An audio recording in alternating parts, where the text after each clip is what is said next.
LVMH, Kering et Hermès viennent d'annoncer leur chiffre d'affaires à fin septembre 2020.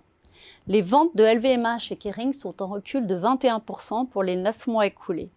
Celles d'Hermès de 14% seulement. Mais plus encourageant, la baisse des ventes du troisième trimestre 2020 s'est limitée pour LVMH à 7% et à 1,2% seulement pour Kering. Chez Hermès, les ventes sont même en progression de 7%. Alors quels éléments peuvent expliquer cette résilience ? Tout d'abord, les maisons ont accéléré leur transition digitale.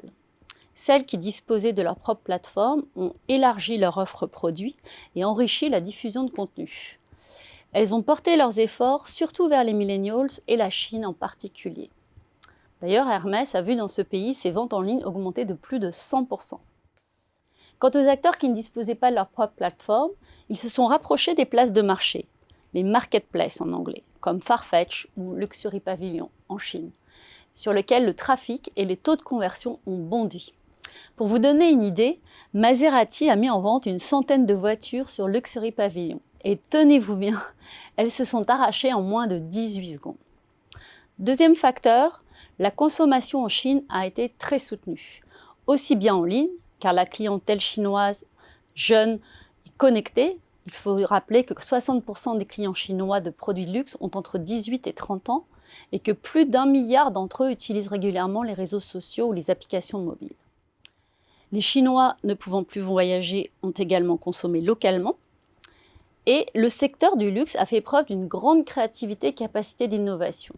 Par exemple, Burberry a ouvert cet été son premier social retail store à Shenzhen, un magasin mêlant à la fois expérience physique et réseaux sociaux. Les clients téléchargent un mini-programme WeChat avec contenu et services à la clé.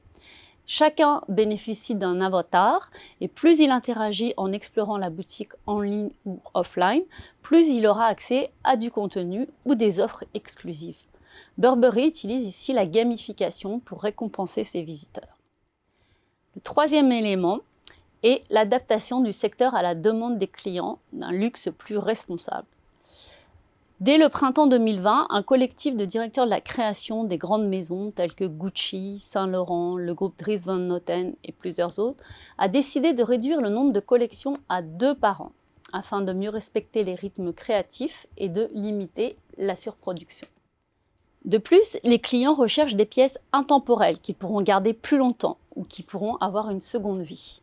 Récemment, BCG s'est associé à Vestiaire Collective et a estimé que le marché de la seconde main était évalué à 30 à 40 milliards de dollars, avec une croissance de 15 à 20% à l'échelle mondiale au cours des 5 prochaines années.